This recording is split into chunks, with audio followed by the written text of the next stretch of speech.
My name is Sally Huss, and I write and illustrate children's books. I'm going to read one to you now. This one is called Positive Pete. "I'm perfect," said Pete as he looked in the mirror. He cleaned his glasses to make sure they were clear. "Yep, I'm as perfect as I can be. Nothing can upset me. No, not me." He sat down to breakfast of eggs and ham. As he did, his sister spilled her milk with a wave of her hand. "Delicious," said Pete as he cleaned his cold, milky plate. "Let's get you to school," said their mother. "You don't want to be late." The traffic was snarled, the lights were stuck, and their car was hemmed in by a produce truck.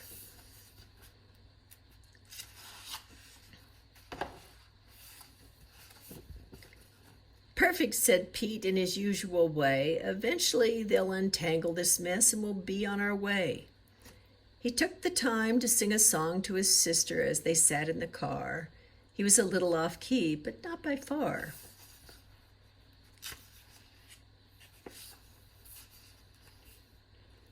"Perfect," said his sister, clapping her hands with glee. Yes, said Pete. "You're starting to sound like me."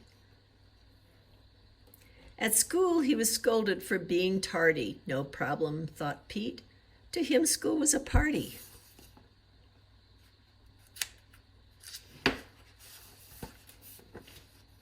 It was a place to learn things, to improve himself. As perfect as he was, there was still room to increase his wealth. That is, to add to his knowledge, his understanding, to make him better at best. This was challenging when his teacher handed him back his spelling test. It had a big fat D on the top of the page. His teacher looked at him, glaring with rage.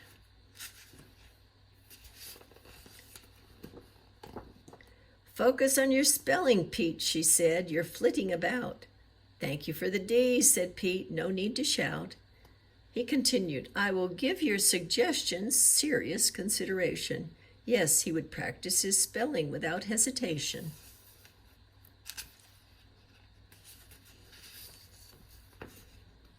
His classmates were chuckling as he walked back to his desk. He considered their mockery another interesting test. He explained to them that the D was perfect as it told him what he needed to do. And to his teacher he turned and again said, "Thank you." Out in the playground, as the games were played, Pete fell down and scratched his leg. "Perfect," he said as he cleaned himself up.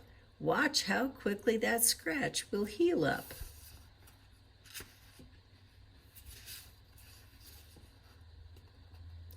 "The body is a wondrous thing," announced Pete. "It is perfect in every way, self-sufficient, all complete." After he got up, one of the fellows wanted to know, "What about your ears, Pete? Why are they so large and stick out just so?" "Ah," said Pete, "not everyone is as lucky as me. My ears are arranged just perfectly. They catch everything I need to hear. If they were flat, I would only hear what is near." "And your freckles, Pete?" another asked. "What about those?" "They dance on my face," explained Pete, "to tickle my nose."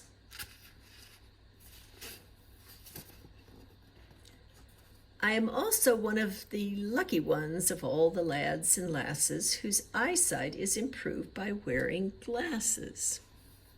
"Yep, I'm as perfect as I can be. Nothing can upset me. No, not me." "Amazing," said his classmates as they went back to class.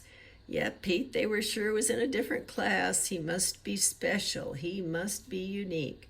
This is what they were beginning to think. While returning, one of the girls stopped him and asked, "Why are you so small? You seem to be the smallest of us all."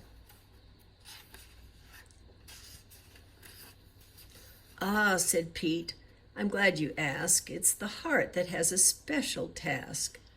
That is, to overcome any difficulty that comes my way by seeing it in a different way. You can never measure the size of the heart by the size of the man. By my being small, I have a different plan. It is to prove that greatness lies within. So being small, I've never considered it a sin. The kids were dumbfounded at this unusual thought. It gave them something to think about that they had not previously thought.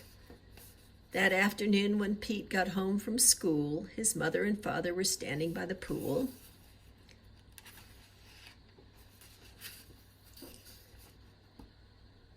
Sadly, they said, "We've got something to announce. Your father has lost his job, and we need to move from our house. We can no longer afford to live here. We're going to have to move to a smaller house, dear." "Perfect," said Pete. "I'll pack my things and give some away. When is moving day?" His parents were stunned. They were surprised. They had planned on having to dry his eyes. But no tears for Pete. "Change is good, change is good." You could hear Pete repeat, "Yep, life is perfect as it can be. Nothing can upset me. No, not me." When moving day came, they said goodbye to their house, not their home. They always had their home because they were together, not alone. The next house was smaller than any house Pete had ever seen. "Perfect," he said. "We don't have much to take care of or clean. It's perfect, it's right. We'll sleep well tonight." And that's what they did, even though it was tight.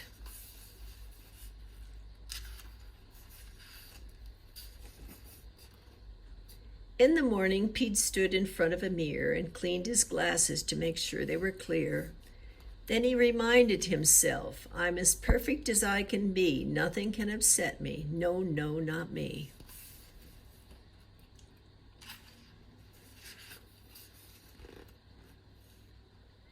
And how did Pete know that he was perfect just as he was? There had to be a reason. There had to be a cause. It was something that no one else seemed to know.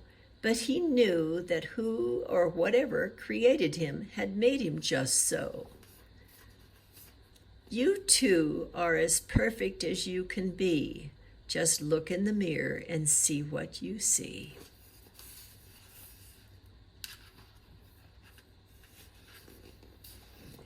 The end, but not the end of appreciating yourself. I hope you enjoy this book. Like all of my books, it's available on Amazon or on my website, sallyhuss.com.